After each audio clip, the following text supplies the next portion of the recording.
Clockwise ही चलते हैं। Ambala ma'am बताइए पहले अदानी पावर पे ये कौन है? सरगी गौमा जी कुछ करके इनका नाम है, कम से कम 100 बार लिख दिया अदानी पावर। ले लेते हैं सर। अदानी पावर के बाद जो है प्रदीप सर आप हिंदुस्तान कॉपर निकाल के रखिएगा, लेकिन पहले अंबाला मैम अदानी पावर 224 पर है। स्टॉप लॉस मुझे याद है, मैंने 195 रुपए आपको बताया है। और जो टारगेट है, आप यहाँ पे टारगेट फ्रेश बाय कर सकते हैं, पहली बात तो ये। और जो टारगेट से जब आप इसको 224-220 की रेंज में जब आप इसको बाय कर रहे हैं, तो आपके लिए टारगेट 240 से लेकर के 270 के आप एक्सपेक्ट कर सकते हो। लेकिन ये रिस्की ट्रेड है। मतलब यहाँ पे ये रिस्की सिर्फ इसलिए नहीं कि काउंटर में मजबूती नहीं है, इसलिए क्योंकि चल चुका है एंड एनर्जी सेक्टर वापस से एक रिबाउंड वाली एंट्रीज में अमूमन आपका probability of stop loss hitting increase हो जाती है। तो यहाँ पोजीशन कम लगाएं, लेकिन इसलिए लगाएं क्योंकि स्टॉक अभी चल सकता है थोड़ा सा और, लेकिन चल गया है काफी, इसलिए रिस्की है। काउंटर में मजबूती अभी भी है, इस चीज को आप ध्यान से रखें। ये जेपी पावर वाली एक्विजिशन वाली जो खबर है, इसका इस पर कोई इम्पैक्ट रहेगा क्या? ये तो मतलब क्या बोलते हैं, चार चांद जैसे, क्योंकि इसीलिए मैंने कहा कि मतलब इस खबर के बाद क्या व्यू बदल रहा है आपका? जी 11 अप्रैल की क्लिप है वो, उसको लगाइएगा। जब ये सवाल आया था कि क्या लगता है कि अडानी जेपी पावर किसका होगा, वीडीएल का, आई मीन वेदांता का, या फिर अडानी ग्रुप का। सो आई सेड कि 11 अप्रैल का आप लगाइएगा प्लीज, जो वो मुझे याद है मैम, उस पर हमारी आपकी बातचीत भी हुई थी लंबी चौड़ी। जी ठीक है, लेकिन वो लगाइएगा। मतलब मुझे भी, मतलब एनीवेज बाद में बात करेंगे। तो अभी इसके लिए फिलहाल जो है कंपनी का जो एनर्जी वाला जो पोर्टफोलियो है, इसके आने से जो इनके रियल एस्टेट वाले जो बिजनेस है, क्योंकि 4000 करोड़ की डील की बात चल जरूर रही है, बट अगर आप आज की डेट में देखेंगे उस बिजनेस की बहुत अच्छी वैल्यू है, क्योंकि सेम बिजनेस सेटअप करने में time, permission, there are lot of things. तो अभी मेरे हिसाब से वो अंडर वैल्यू मिल रहा है इनको, और ये इनके बिजनेस पोर्टफोलियो के लिए अच्छी बात होगी। अगर वो इनके पास आता है तो इनके जो क्या बोलते हैं ग्रिप जो है वो और मजबूत हो जाएगी। तो बाय करके जाइए। चलिए ठीक है, बाय करके जाइए। हिंदुस्तान कॉपर पे जरा सर से पूछ लेते हैं। प्रदीप सर बताइए हिंदुस्तान कॉपर में क्या करें? विपुल जी, अगर किसी के पास ऑलरेडी पोर्टफोलियो में है, आप बने रहिए, क्योंकि ऑलरेडी रेजिस्टेंस के आसपास आ चुका है। यहाँ पे फ्रेश बाय करने का सलाह नहीं रहेगा। फ्रेश बाय मैं करूंगा 533 से एक बार 510 के आसपास अगर आता है इस जोन पे, एक स्टैगर मैनर पे बाय ऑन डीप करने का सलाह रहेगा। ओवरऑल स्ट्रक्चर बहुत ही पॉजिटिव है। यहाँ पे डेली अगर हम देखेंगे, वीकली एंड मंथली तीनों टाइम फ्रेम में अच्छा लग रहा है। होल्ड कीजिए, बने रहिए। अगर आप 2 से 3 क्वार्टर का टाइम देके जाते हो तो मुझे लगता है कि एक बार स्टॉक आपको 750 से 800 तक टारगेट यहाँ पे आना चाहिए। ये आपको मिनिमम 6-8 महीना टाइम देना पड़ेगा। सो होल्ड करने का सलाह है इसमें होल्ड करने की। नई खरीदारी तो अभी नहीं है ना सर? नई खरीदारी यहाँ से थोड़ा नीचे आने पे करेंगे। ठीक है सर। सर मेटल पे एक टिप्पणी आपकी भी रहेगी सेल की, और छोटी टिप्पणी मैं चाहूँगा कि अगर आपकी जो रही थी जेपी पावर पे उसको आप रिपीट कर दें, क्योंकि इस सेगमेंट में हम बोल रहे हैं कि पावर पे बात करेंगे, और क्योंकि बड़ी खबर है तो मतलब जो है इस पे सेगमेंट में भी आ जाए खबर खाली। जी जेपी पावर पे। जी सर देखिए, क्लियर केस है। स्टील अथॉरिटी को हम पहले ले रहे हैं, जिस तरीके से पोजीशन है, लोअर लेवल्स पे आया था, उसके बाद एक वापस मोमेंटम में आ रहा है। मैं समझता हूं अभी इसका अप ट्रेंड आपको कंटिन्यू होता हुआ देखने को मिलेगा। और गोइंग फॉरवर्ड अब जिस तरीके से पोजीशन है 216 और 216 के बाद 228 रुपए तक के लेवल्स दिखा सकता है, मगर मार्केट्स है वॉलेटाइल और स्टॉप लॉस है जरूरी। तो स्टॉप लॉस अगर आप इस पर्टिकुलर कमेंट्री के बाद ट्रेडिंग बेट क्रिएट कर रहे हैं तो 192 का होगा।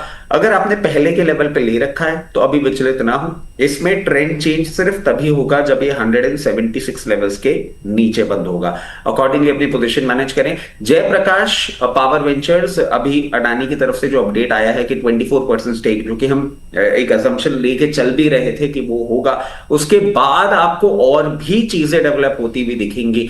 एक बार हमें कैलकुलेशन नहीं है क्योंकि न्यूज अभी की है कि किस प्राइस पॉइंट पे सारे एक्विजिशन हो रहे हैं वो देखना होगा, और किस तरीके से ये करते हैं। अभी ये कर रहे हैं ये बोल दिया है, बट प्रोसेस क्या होगा, बायबैक होगा, ओपन मार्केट परचेज होगा, क्या होगा वो एक बार देखने वाली बात होगी। और जिस तरीके से पोजीशन है 16 रुपए 80 पैसे के स्टॉप लॉस के साथ, सबसे पहला टारगेट बहुत इनिशियली आज कल परसों कभी भी देखने को मिल जाए, जब क्लैरिटी आती है 22 रुपए, उसके बाद 24 और 28 रुपए के लिए जेपी पावर आपके पास बना हुआ रह सकता है। ठीक, जेपी पावर के बाद जब भी हम देखते हैं जेपी पावर में मोमेंटम आता है या कोई भी ये RTN पावर, जिस तरह के छोटे शेयरों में मोमेंटम आता है सर, तो हम देखते हैं कि आर पावर अपने आप चलने लगता है। आज भी वही देखने को मिल रहा है। अम्बाला मैम देखिए, कोई टेक्निकल ट्रेड बन रहा है क्या? मतलब सिर्फ यहाँ पे फंडामेंटल्स तो बदलते नहीं है, लेकिन हाँ चार्ट्स पे क्या कुछ ऐसी कोई अपॉर्चुनिटी है? 27-28 के बीच में चल रहा है। रजत सर से पहले भी हम लोगों ने डिस्कस किया काफ़ी, रजत सर ने एक स्ट्रेटजी भी बनाई थी। आप भी के लिए आज की इस रैली में क्या करें? 2-3% ऊपर 27.85 26 रुपए का स्टॉप लॉस ले गया और वहीं से वापस आ भी गया है, बट इट्स ओके। मैंने उस दिन शो में भी बता दिया था, मैसेज भेज देगा आई मीन। अब यहाँ से बाइंग का व्यू है और ये टेक्निकल ट्रेड है, क्योंकि एनर्जी में जब भी छोटे शेयर चलते हैं, आपने वो बात कंप्लीट कर दी है कि वो एक समावेश हो जाता है, मतलब चलो भाई ऐसा हो जाता है समटाइम्स। तो it is like 23.83 technical trade. यहाँ से आप लगभग 30 रुपए की एक्सपेक्टेशन से पहला टारगेट और दूसरा टारगेट समथिंग लाइक 32 रुपए आप एक्सपेक्ट कर सकते हो। स्टॉप लॉस 26 रुपए का ही इस बार भी रखिए। हिट हो जाए तो दोबारा फिर इस बात में छेड़िएगा, क्योंकि जब ये दोबारा इस बार 26 अगर निकाले तो literally it gonna touch the 22। That's the price structure, ये हमेशा फॉलो करता है। तो फिलहाल बाय तो है। चलिए ठीक है, बाय तो है। और स्टॉप लॉस टारगेट का रखेंगे ध्यान। और प्रदीप सर से जानेंगे एक और पावर कंपनी थोड़ी सी बड़ी, वो है टाटा पावर। टाटा पावर पे लगातार प्रदीप सर से हम बातचीत कर रहे हैं, बुलिश हैं, लेकिन क्या करंट लेवल पे होंगे ये पूछ लेते हैं। करंट लेवल पे क्या करें सर टाटा पावर पे? बिल्कुल जी, एक नेचर है टाटा पावर का। ऑलरेडी हम लोगों ने देखा है 365 से 390 395 का जो जोन था, एक साल स्पेंड किया टाइम, और एक साल टाइम करेक्शंस के बाद 3 बार अटेम्प्ट लेने के बाद कंफर्मेशन के साथ ब्रेकआउट आया था 410 के लेवल से, 410 से 410 ब्रेकआउट आने के बाद एक रिसेंट हम लोगों ने देखा है टॉप बना था ऑलमोस्ट 460 के अबव, वहां से अगेन प्रॉफिट बुकिंग आया है अभी 411 के आसपास। सो अभी मुझे लगता है कि 385 के नीचे नहीं जाना चाहिए। 390 से लेके 400 का जोन से again buying opportunity, in fact current zone से भी हम बाय करके जा सकते हैं, लेकिन क्योंकि ऑलरेडी शॉर्ट टाइम पे जहां पे पहुंचना था वहां पे पहुंच चुका है, तो इमीडिएट लेवल पे नेक्स्ट जो प्रीवियस हाई था इसको ब्रेक नहीं करेगा, कहीं ना कहीं क्रॉस करके सस्टेन नहीं करेगा। तो it will take generally some time, again थोड़ा टाइम करेक्शंस, क्योंकि टाटा पावर का नेचर ऑलरेडी ऐसा ही है। सो मुझे लगता है कि आपको बाय करके जाना चाहिए, और अगर आपके पोर्टफोलियो में है सो आप होल्ड भी करके जाइए, कोई प्रॉब्लम इसमें नहीं है।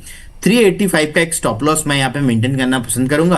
अगेन आपको 440 है, अगेन आपको 460 एंड अबव 480 का टारगेट शॉर्ट टाइम में आपको आते हुए दिखाई देंगे। करंट जोन से फ्रेश आपको 20 से 25% के अपसाइड मैं देख पा रहा हूँ, एंड टाटा पावर बहुत ही स्टेबल कंपनी है, तो पोर्टफोलियो में रखेंगे तो कोई प्रॉब्लम नहीं है इसमें। ठीक है सर, अब जरा ले आते हैं एक जो डिफेंस की सबकी फेवरेट है। जो लोग डिफेंस पे नहीं बुलिश हैं वो लोग भी बीएल को अच्छा मानते हैं। आज बहुत सारे ब्रोकरेज हाउसेस की रिपोर्ट आ गई सर। आज मैं सुबह देखा था 585 के टारगेट, कोई 480 के टारगेट, और मतलब बहुत अग्रेसिव टारगेट हैं, और भी थे एक दो। तो बड़े बड़े नाम हैं जिन्होंने रिपोर्ट निकाली है, लेकिन बहुत देर में मतलब लोगों को लगा कि नहीं ये अच्छी कंपनी है। आप कैसे देख रहे हैं बीएल को करंट लेवल पे, और क्या करना चाहिए आज की इस 1-1.5% की रैली पे? सर क्लियर केस है, और क्योंकि 6 महीने पहले सब लोग बोल रहे थे कि एग्जीक्यूशन की प्रॉब्लम होगी, इसकी प्रॉब्लम होगी, उसकी प्रॉब्लम होगी। अब थोड़ा लोग पॉजिटिव हो रहे हैं। आपकी टिप्पणी जी सर, कंटिन्यू। सर अब वो अभी प्रदीप भाई को देख लिया ना तो याद आ गया। सर विद अ डिस्क्लेमर कि इसको हमने अराउंड 240 लेवल से अपने क्लाइंट बुकलेट पोजीशन में रखा हुआ है, और अभी तक पोजीशन मेंटेन्ड है, हमने एग्जिट की कॉल नहीं दी है। जितने भी बोनस परिवार के दर्शक हैं उनके लिए 392 लेवल्स का स्टॉप लॉस होगा। सबसे पहला टारगेट जो मैं बहुत क्लियरली बहुत कंफर्टेबली देख पा रहा हूं वो है 444 के लेवल्स को ब्रीच करने के बाद इस बार आपको 488 488 रुपए के लेवल भी दिखाने का दमखम रखता है। अकॉर्डिंगली पोजीशन मैनेज करें। उसके साथ साथ सर एक छोटी सी टिप्पणी अगर आप करें। अरे आप बड़ी करिए सर, बाजार नीचे आ रहा होगा उसी पे करना चाहेंगे। हाँ मैं समझ रहा हूँ। हाँ आईटी नीचे आ गया, बाजार नीचे आ रहा। नहीं सर, मैं अकेला जब तक था तब तक आईटी इंडेक्स था। जैसे ही मेरे अनुज भ्राता श्री 1008 प्रदीप जी आए, हल्दर जी आ गए, ये एफएमसीजी इंडेक्स सर 600 पॉइंट टूट गया, और ये जो डिक्स है ना ये ऊपर हो गया सर। तो मिठाई मतलब वहीं बटवाएंगे, इधर भी भिजवाएंगे? नहीं सर, अभी रुके, आज क्लोजिंग में अच्छे से मिठाई भिजवाएंगे। वाह वाह वाह, चलिए ठीक है सर, आप खुश रहें, आपकी खुशी जो है ज्यादा महत्वपूर्ण है। पर कितनी देर प्रकोप रहेगा? 15 मिनट और 1 बजे तो फिर सर ये 1 बजे के शो में कौन है आज? आज हल्दर जी हैं। अरे मेरा काम हो जाएगा। नहीं तो अपने